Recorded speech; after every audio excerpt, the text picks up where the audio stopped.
Hello, mayam by Amazing Bible Profession Minister Nataram Nokchari, Nasi Lokocha topic asidi, Pian Basunai Naidaba, Posak Marigi, Maram de Queen and Eminency, Hide the Basic Maram the Bible Nakari, have Dugi Maram de Kangdoga, Hide a Posak Singase, Quay Punsida, Tautingai, Honasi, a hand Baday Quay saw the Patna of Si, Sagadale by Paishonak pointing at it at Tagatsaripa, Nasi Maruina, Bible the Proverb chapter 30 the ngang liba ekoina pen ba sungnai nai daba posang mari asigi maramda ina ngang jagadorni ina ngang bukudi mona ki anung bagi matung no henbiu tari pe chinaukshin da suna ki thawai seng basina ngang biduna masiga sumba ja phajana khangduna na ki baibana shastra na habigi matung induna satpangamba o henbiu prabhu jisu gi mingda kurumjari amen hauji ekoina pen banai daba posang mari hairi ba se proverb 30 gi 15 16 da phange pawro Kuntragi trang watra tukta sumna ikoi pan minase sida 15 dai ten phagi masanupi ani lei piu kaidau ngai da su pen banai da ba pot ahung khak lei ok le hai da ba mari khak lei khamnung leibak amasung mahi yan da bi angang ising angang khaw ising na pelan bangam da ba leimai aduga kaidau ngai da su ogle haidaba mai hai masida pallibase maruina english tana horse lesai kona tinpa sagonda aduga iroida sasanda maruina iroida gumba na patinpa haibse masigi masanupi ani lei makhoina kari hai piu haibsine piu haibdi tinpa gi maram chati khoina khangi ije suppagi pen banai deba makhoije masini ko piu hai kaidau ngai su pen banai da pot ahum khak lei ok lei hai da mari khak lei hai sida proverb da hai je ahum lei aduga pen banai da mari hai je masi hebrew singi makhoi gi pawro gi makhoi gi haina ba londa ne ba ahum mari khoi manipur dai gana ahum mari hai ba gum ne ba adubu makhoi sida ahum mari hai ba gi athadi mari lei hai ba du ne ba ta sengna mari lei makhoi adu di kari no hai ba masida mek palle madu di khamnung lei ba hai khona Masidana Manipuri da khamnung leba hai English tana grab hai ne kana gumna khamnung leba hai ga norok hai na khanbe hai madu yade norok hai nate mongpham mi siraga phumbi mongpham do aduga the barren woman hai di masa poktabi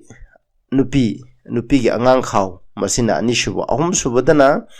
adum singje than banai daba hai di marbumi akangba prithvi gi saru marbumi gi saru ising tar sadom subsan bangi loiba nai daba aduga mari shubadana mai haibase hai mai je chak ningai man mathanda adum akhoina gi haja luru u charu charang adai kari mai gi masak to pidingai mai haibase chakani ma de sungne le poiba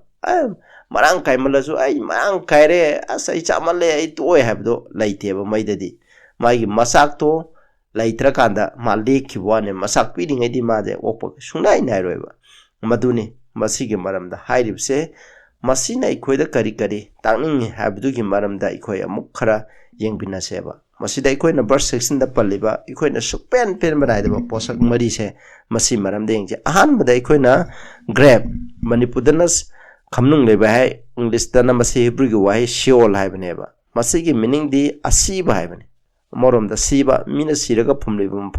mongpham je masi bu grab hai bane masi kaidau nung da asiba hai base tang pana mi je crore lag binan sirasu magi phumpham mongpham hai base wat pa sungai leraba asiba hai base masina kaidau nung da full hai ai matek chare ai pele hai base kaidau nung da hai roiba masi da dum lepnai dana mi janam si adum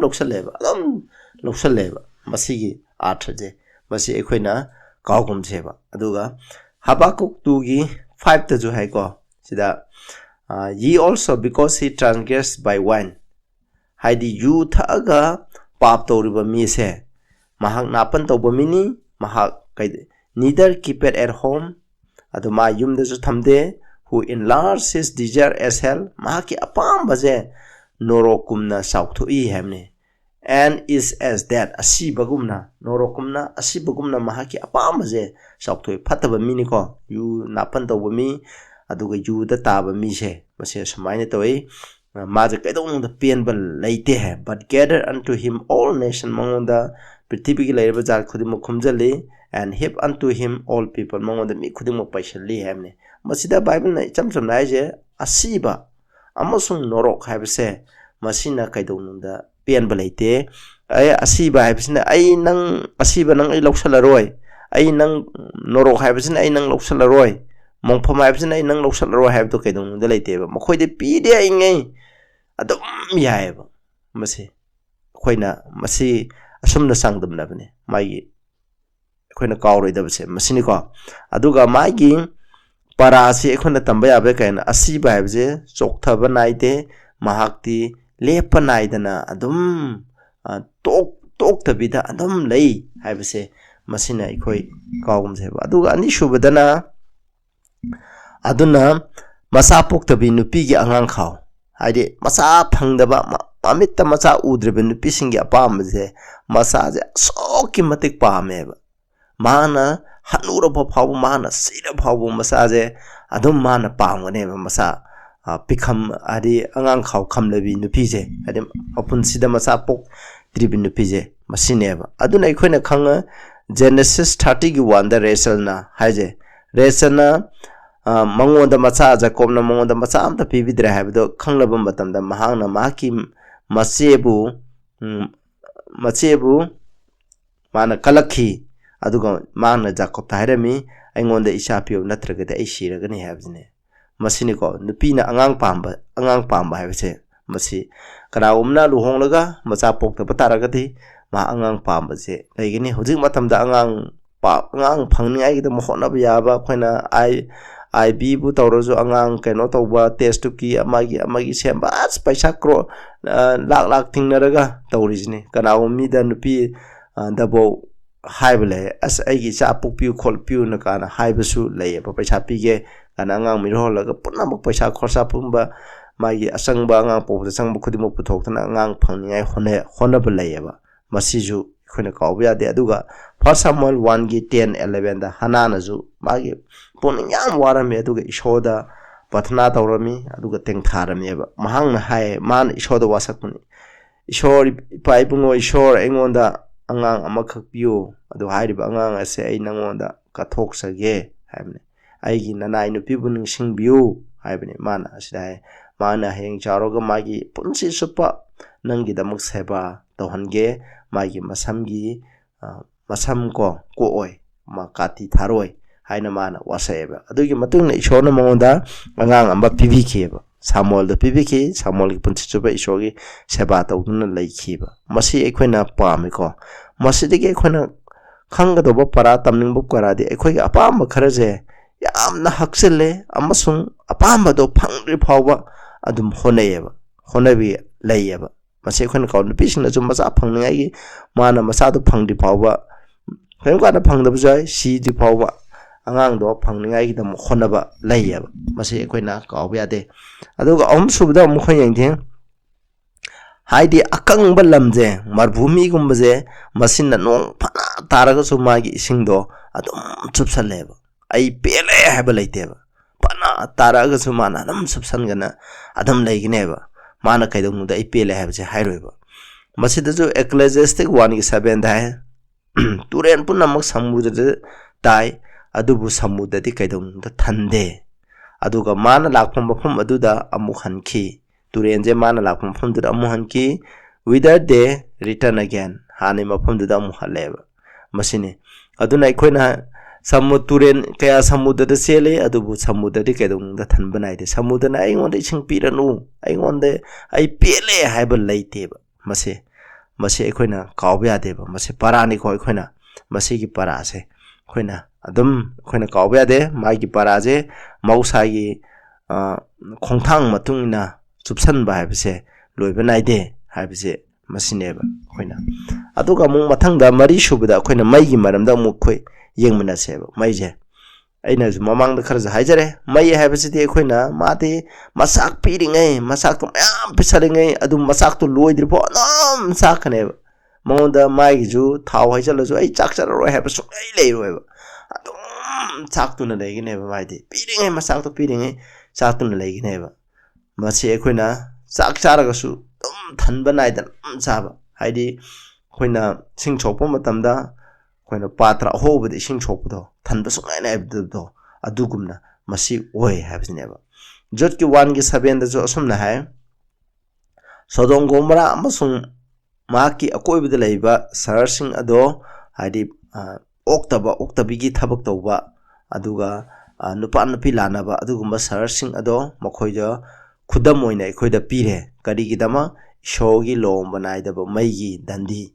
ꯂꯃꯟ ꯈꯨꯝꯅꯤꯡꯉꯥꯏꯒꯤ ꯂꯣꯝꯕ ꯅꯥꯏꯗꯕ ꯈꯨꯗꯝ ꯑꯣꯏꯅ ꯄꯤꯔꯦ ꯍꯥꯏ ꯁꯤꯗ ꯑꯩꯅ ꯍꯥꯏꯖꯅꯤꯡꯉꯤ ꯁꯣꯗꯣꯝ ꯒꯣꯃꯣꯔꯥ ꯃꯩ ꯆꯥꯛꯈꯤꯕꯁꯦ ꯏꯁꯣꯔ ꯕꯥꯏꯕꯜꯅ ꯍꯥꯏ ꯂꯣꯝꯕ ꯅꯥꯏꯗꯕ ꯃꯩꯅ ꯍꯥꯏꯌꯦꯕ ꯃꯁꯤꯒꯤ ꯑꯥꯔꯊꯗꯤ ꯀꯩꯅꯣꯗꯤ ꯇꯨꯝꯅ ꯆꯥꯛꯑꯦ ꯍꯥꯏꯕꯅꯦꯕ ꯁꯣꯗꯣꯝꯗ ꯂꯩꯔꯤꯕ ꯃꯤ ꯁꯥ ꯎꯆꯦꯛ ꯍꯥꯏꯔꯁꯨ ꯃꯥꯒꯤ ꯌꯨꯝ ꯀꯩ ꯂꯩꯔꯤꯕ ꯃꯌꯥꯝꯗꯣ ꯍꯥꯏꯔꯤꯕ ꯃꯩꯗꯨꯅ ꯏꯁꯣꯔꯅ ꯃꯩꯒꯤ ꯅꯣꯡ ꯆꯨꯍꯜꯂꯛꯏꯕꯗꯣ ꯃꯗꯨꯗꯨꯅ ꯆꯥꯛꯄ ꯇꯨꯝꯗ꯭ꯔꯤ ꯐꯥꯎꯕ ꯆꯥꯛꯑꯦꯕ ꯍꯥꯏꯔꯤꯕ ꯃꯆꯥꯛꯇꯣ ꯂꯩꯇ꯭ꯔꯀꯥꯟꯗ ꯃꯥ ꯂꯦꯞꯄꯦꯕ ꯑꯗꯨꯒꯤꯅꯤ ꯃꯁꯤꯅ ꯂꯣꯝꯕ ꯅꯥꯏꯗꯕ ꯍꯥꯏꯅ ꯑꯁꯨꯝꯅ ꯍꯥꯏꯔꯤꯕꯁꯦ ꯑꯔꯣꯏꯕ ꯃꯇꯝꯗꯁꯨ ꯅꯣꯔꯣꯛꯇ ꯆꯠꯀꯗꯕ ꯃꯤ ꯃꯈꯩꯁꯦ ꯅꯣꯔꯣꯛ ꯍꯥꯏꯗꯤ ꯃꯁꯤꯗ ꯅꯣꯔꯣꯛꯀꯤ ꯃꯩꯅ ꯆꯥꯛꯄ ꯃꯤꯁꯤꯡ ꯑꯁꯦ ꯃꯈꯣꯏꯁꯨ ꯂꯣꯝꯕ ꯅꯥꯏꯗꯅ ꯃꯈꯣꯏꯒꯤ ꯃꯁꯥꯗ ꯑꯣꯟꯗ꯭ꯔꯤ ꯐꯥꯎꯕ ꯃꯁꯤ ꯆꯥꯛꯀꯅꯦꯕ ꯃꯁꯤꯀꯣ ꯑꯗꯨꯅ ꯃꯁꯤꯗꯒꯤ ꯇꯝꯕ ꯌꯥꯕ ꯍꯥꯏꯕꯗꯤ ꯀꯩꯅꯣ ꯍꯥꯏꯀꯥꯟꯗꯤ ꯃꯥꯡ ꯇꯥꯛꯄꯒꯤ ꯃꯁꯛ ꯑꯣꯏꯕ ꯑꯩꯈꯣꯏꯒꯤ ꯑꯄꯥꯝꯕꯁꯦ ꯃꯁꯤ ꯀꯩꯗꯧꯅꯨꯡꯗ ꯑꯌꯦꯠꯄ ꯑꯊꯤꯡꯕ ꯄꯤꯕ ꯂꯩꯇꯦ ꯍꯥꯏꯕꯁꯦ ꯃꯁꯤꯅ ꯀꯥꯎꯒꯨꯝꯖꯦꯕ ꯑꯗꯨꯒ ꯍꯥꯏꯔꯤꯕ ꯑꯁꯤꯅ ꯑꯩꯈꯣꯏꯗ ꯍꯥꯏꯔꯤꯕ ꯃꯔꯤ ꯑꯁꯤꯗꯒꯤ ꯃꯈꯣꯏꯒꯤ ꯀꯔꯝꯅ how do this for explain the point ꯃꯉꯣꯟꯗ ꯃꯔꯨꯑꯣꯏꯕ ꯄꯣꯏꯟ ꯑꯃꯈꯛ ꯍꯥꯏꯔꯤꯕ ꯄꯨꯝꯅꯃꯛ ꯑꯁꯤꯅ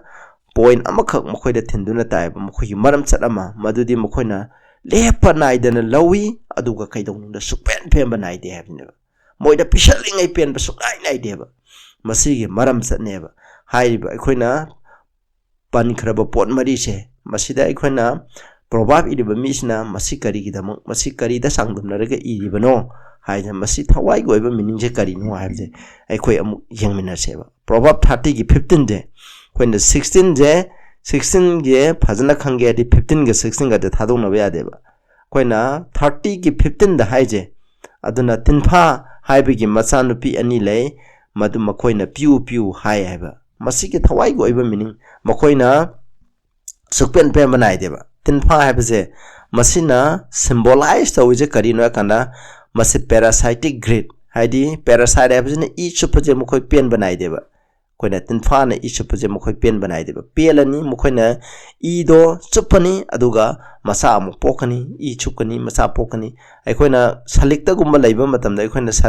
ꯁꯂꯤꯛ ꯅꯠꯇ꯭ꯔꯒ ꯍꯨꯏꯔꯤꯛꯀꯨꯝꯕ ꯑꯩꯈꯣꯏ ꯌꯦꯡꯉꯣ ꯁꯂꯤꯛꯇ ꯌꯦꯡꯕ ꯃꯇꯝꯗ ꯉꯁꯤꯁꯦ ꯄꯤꯛꯇꯨ ꯄꯤꯛꯑꯝꯒꯅꯦꯕ ꯍꯧꯖꯤꯛ ꯑꯌꯨꯛꯁꯦ ꯄꯤꯛꯇꯨ ꯄꯤꯛꯑꯝꯒꯅꯦꯕ ꯑꯗꯣ ꯍꯣꯔꯦꯟ ꯅꯨꯡꯗꯥꯡꯋꯥꯏꯔꯝ ꯅꯠꯇ꯭ꯔꯒ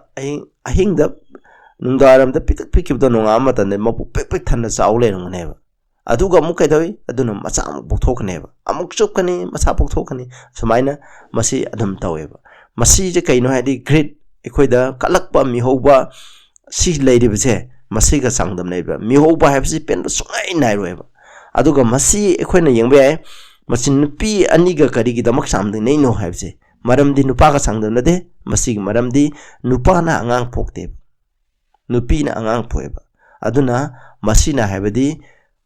ꯍꯥꯏꯔꯤꯕꯁꯦ ꯄꯦꯟꯕ ꯅꯥꯏꯗꯕ ꯃꯍꯥꯛꯀꯤ ꯑꯄꯥꯝꯕꯁꯤꯅ ꯃꯔꯝ ꯑꯣꯏꯗꯨꯅ ꯃꯁꯤꯅ ꯑꯃꯨꯛ ꯃꯉꯣꯟꯗꯗ ꯅꯠꯇꯅ ꯃꯆꯥ ꯃꯊꯪ ꯄꯨꯔꯛꯀꯅꯤ ꯀꯜꯂꯛꯄ ꯃꯤꯍꯧꯕ ꯍꯥꯏꯕꯁꯦ ꯃꯁꯤꯅ ꯑꯃꯨꯛ ꯑꯇꯣꯞꯄꯗ ꯃꯁꯤ ꯑꯗꯨꯝ ꯁꯟꯗꯣꯛꯀꯅꯤ ꯃꯆꯥ ꯙꯔꯥ ꯁꯟꯗꯣꯛꯄꯅ ꯃꯤꯄꯨꯝ ꯈꯨꯗꯤꯡꯃꯛꯇ ꯃꯤ ꯑꯃꯗꯒꯤ ꯃꯤ ꯑꯃꯗ ꯁꯨꯝ ꯁꯟꯗꯣꯛꯄꯁꯦ ꯂꯦꯞꯄ ꯅꯥꯏꯗꯅ ꯁꯟꯗꯣꯛꯑꯦꯕ ꯃꯁꯤꯒꯤ ꯃꯔꯝꯆꯠ ꯍꯥꯏꯕꯁꯦ ꯄꯥꯞ ꯍꯥꯏꯕꯅꯤ ꯄꯥꯞ ꯍꯥꯏꯕꯁꯦ ꯃꯁꯤꯒꯤ ꯃꯔꯝꯆꯠ ꯄꯦꯟꯕ ꯁꯨꯡꯅꯥꯏ ꯅꯥꯏꯔꯣꯏꯕ ꯃꯁꯤ ꯃꯤ ꯑꯃꯗꯒꯤ ꯑꯃꯗ ꯏꯕꯅ ꯄꯥꯞ ꯇꯧꯕꯗꯒꯤ ꯃꯥ ꯃꯊꯟꯇ ꯄꯥꯞ ꯇꯧꯅꯤꯡꯗꯦ ꯃꯥꯒꯤ ꯅꯨꯄꯥꯗ ꯑꯃꯨꯛ ꯁꯟꯗꯣꯛꯑꯦꯕ ꯑꯁꯨꯃꯥꯏꯅ ꯃꯊꯪ ꯄꯥꯞ ꯍꯥꯏꯕꯁꯦ ꯑꯩꯈꯣꯏꯅ ꯁꯟꯗꯣꯛꯑꯦ ꯃꯃꯥ ꯃꯄꯥꯅ ꯇꯧꯕ ꯐꯠꯇꯕ ꯄꯥꯞꯇꯣ ꯃꯆꯥꯅ ꯃꯇꯧ ꯇꯝꯃꯦ ꯃꯆꯥꯗꯒꯤ ꯃꯆꯥ ꯁꯨꯔꯣꯟ ꯀꯩꯔꯣꯜ ꯂꯩꯀꯥꯏꯗ ꯃꯁꯤꯒꯤ ꯊꯕꯛꯁꯦ ꯑꯗꯨꯝ ꯇꯧꯋꯦꯕ ꯑꯗꯨꯒ ꯁꯤꯗꯁꯨ ꯍꯥꯏ ꯄꯥꯎ ꯁꯟꯗꯣꯛ 5:10 ꯍꯥꯏꯁꯦ ꯂꯨꯄꯥ ꯄꯥꯝꯕ ꯃꯍꯥꯛ ꯑꯗꯨ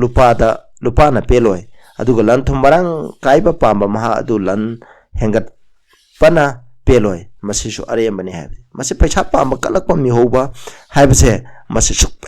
ꯄꯦꯟꯕ ꯅꯥꯏꯔꯣꯏꯕ ꯃꯗꯨꯒꯤꯗꯃꯛꯇꯅꯦ ꯃꯁꯤꯅ ꯃꯤ ꯑꯃꯗꯒꯤ ꯑꯃꯗ ꯁꯟꯗꯣꯛꯄꯒꯨꯝꯅ ꯅꯨꯄꯤꯅ ꯙꯔꯥ ꯁꯟꯗꯣꯛꯄꯒꯨꯝꯅ ꯃꯁꯤ ꯁꯟꯗꯣꯛꯑꯦꯕ ꯃꯗꯨꯒꯤꯗꯃꯛ ꯆꯥꯡꯗꯝꯅꯕꯅꯤ ꯑꯗꯨꯒ ꯑꯃꯨꯛ ꯃꯁꯤ ꯅꯨꯄꯤꯒꯤ ꯆꯥꯡꯗꯝꯅꯕꯒꯤ ꯃꯔꯝꯗꯤ ꯀꯔꯤꯅꯣ ꯑꯣꯛꯇꯕꯤ ꯅꯨꯄꯤꯒꯤ ꯂꯝꯆꯠꯁꯦ mase maana tawriba oktaba lamchatse penba sungai nairoiba mase koina proverb hairiba lyric sida koina paaba matamda ju phange aduga proverb sida 30 gi 20 da nipa la nabi nupi amagi sajati masini mahang na sai amsung masin daitoi aduga hai aina phattaba tawde haidi hairiba nupi oktabi nupi nupa la nabi nupi ajna phattab do tawgani daro kana mai gi pungninda pen ba sungai nairoi aduga pungning hongba sunai roiba aina tawrese phatte habse sungai hairoi adum phattaba je tawning bagi wari do adum leigane ba isnausa aduga akhona Bible da masiga maroina Israel da shona nangna marum bi tawba thabak to nangi kerole kaida sandue haina nangi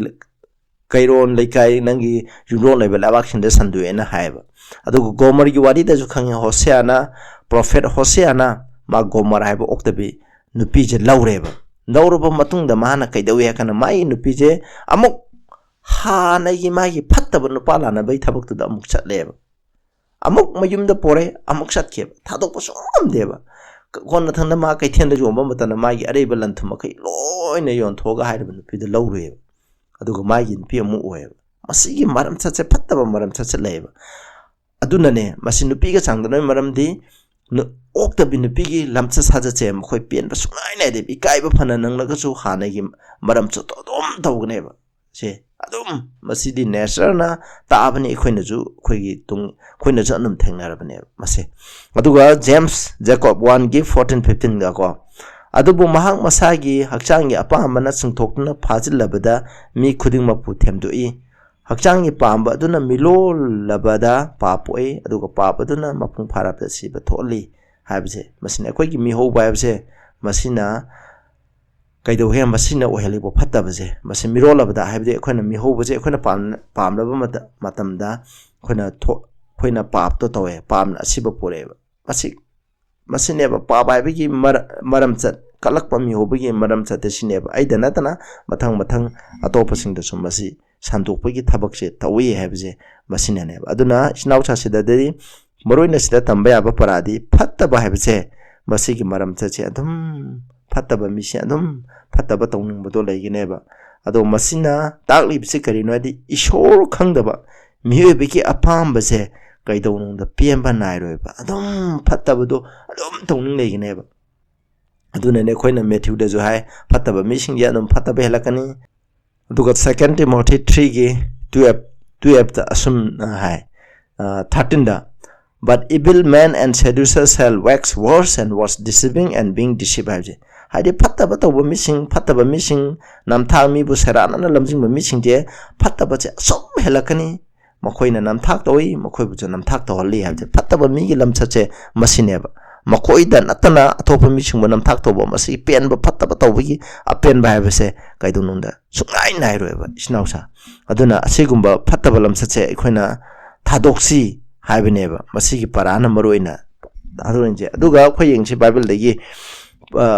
Pausandok pop ecclesiastic 1 gi aita maram punang ta wabna pikthale daibung mina masi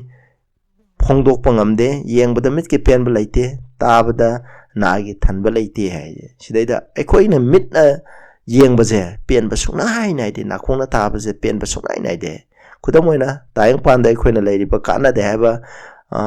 cinema drama kumai harau hari khoi mitki kumai sing je phone sing je khoi kana missing angang sing orsu akhoi an phau ko yengba hainakiba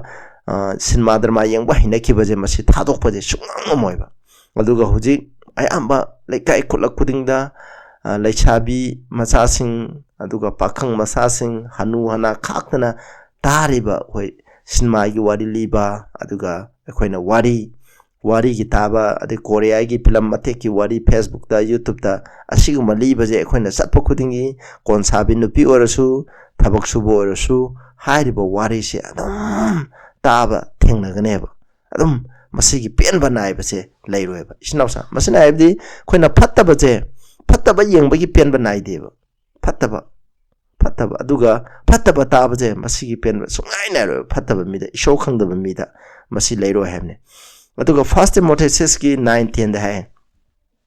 adubu ina kuning ba mising na athemba da amsung langda aduga apangba kaya da amasung manghanba apamba sing da tai masina mising bu amang ata amasung mahamba da lupale मरमदि सेंथुम करामदि फत्तब पुनमकि हरफोनि मी खरन मदु पामदुना थाजब अदुदगी लमुनखि अदुगा अवाब क्याना मखोय मसाबु ताना थिनबगुमना तौई है सेन पांबा मसे पेनब सुनाय नायरोय अदो पैसा पांबा पैसा करामबसिना फत्तब खुदमकि हरफमने करिगिदमो हुजि पृथ्वीदा drug ललोनबा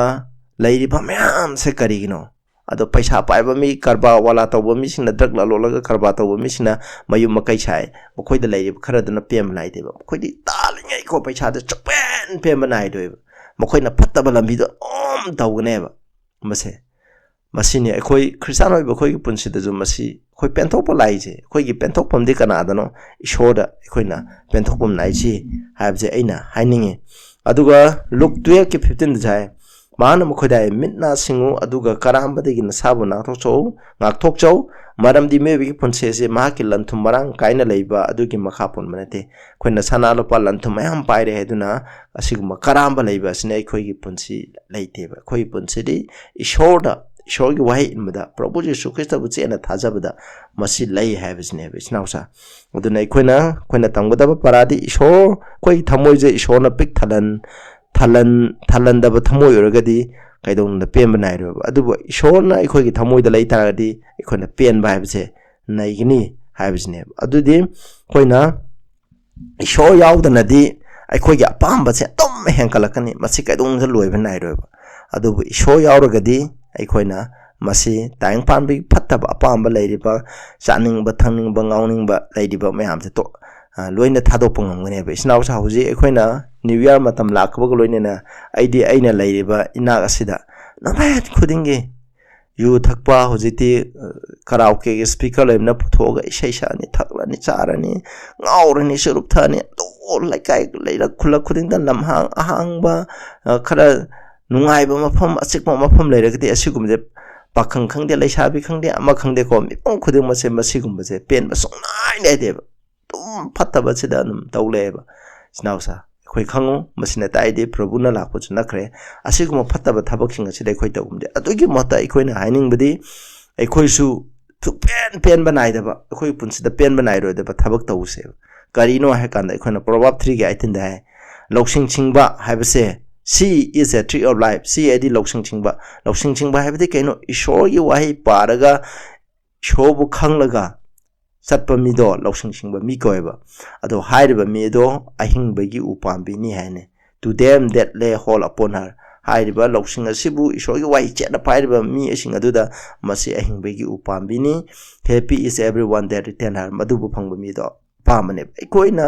अहिंगबगी उपांबी असे फंगबा मतम ईश्वर की वाही नैनबा मतंदा पेनबजे सुनाय नाइदबा हाइबसो अखोय ओइसेबा आई सामुसो अइना नुपी थ्रिंगे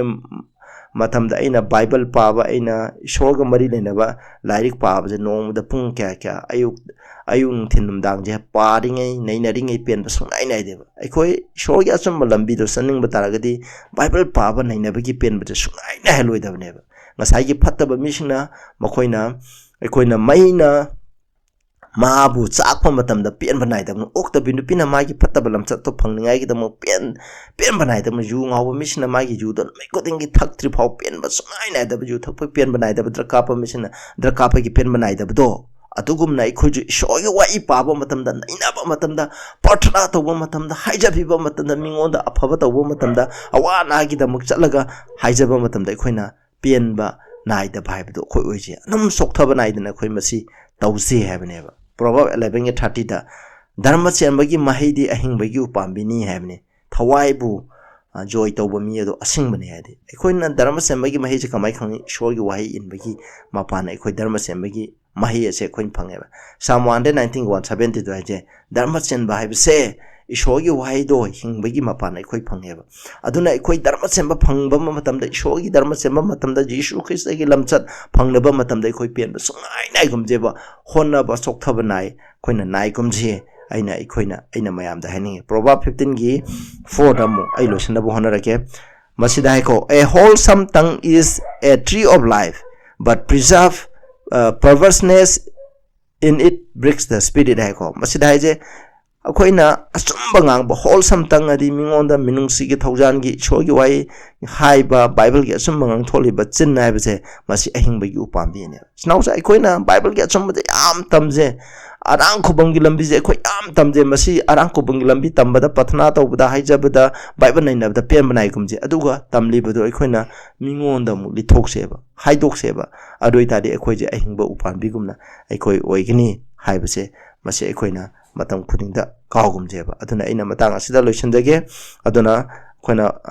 ꯁꯥꯝꯁ 1ꯒꯤ 1-3ꯗ ꯍꯥꯏꯕꯁꯦ ꯏꯁꯣꯔꯒꯤ ꯋꯥꯍꯩ ꯄꯥꯔꯒ ꯏꯁꯣꯔꯒꯤ ꯋꯥꯌꯦꯟ ꯖꯥꯊꯪ ꯏꯜꯂꯒ ꯂꯩꯔꯤꯕ ꯃꯤ ꯑꯁꯦ ꯇꯨꯔꯦꯟ ꯃꯄꯥꯟꯗ ꯍꯧꯕ ꯎꯄꯥꯝꯕꯤꯒ ꯆꯪꯗꯅꯤ ꯃꯥꯒꯤ ꯃꯅꯥ ꯁꯨꯡꯈꯨꯏ ꯈꯨꯏꯗꯦ ꯑꯗꯨꯒ ꯃꯥꯒꯤ ꯃꯍꯩꯁꯨ ꯃꯇꯝ ꯃꯇꯝꯒꯤ ꯃꯇꯨꯡ ꯏꯟꯅ ꯑꯗꯨꯝ ꯄꯥꯜꯂꯦꯕ ꯑꯗꯨꯒꯨꯝꯅ ꯑꯩꯈꯣꯏ ꯑꯣꯏꯁꯤ ꯉꯁꯤ ꯑꯩꯈꯣꯏ ꯇꯨꯔꯦꯟꯒꯤ ꯃꯄꯥꯟꯗ ꯍꯧꯕ ꯎꯄꯥꯝꯕꯤ ꯍꯥꯏꯕꯗꯤ ꯏꯁꯣꯔꯒꯤ ꯋꯥꯍꯩ ꯑꯩꯈꯣꯏꯅ ꯅꯨꯡꯇꯤꯒꯤ ꯕꯥꯏꯕꯜꯒꯤ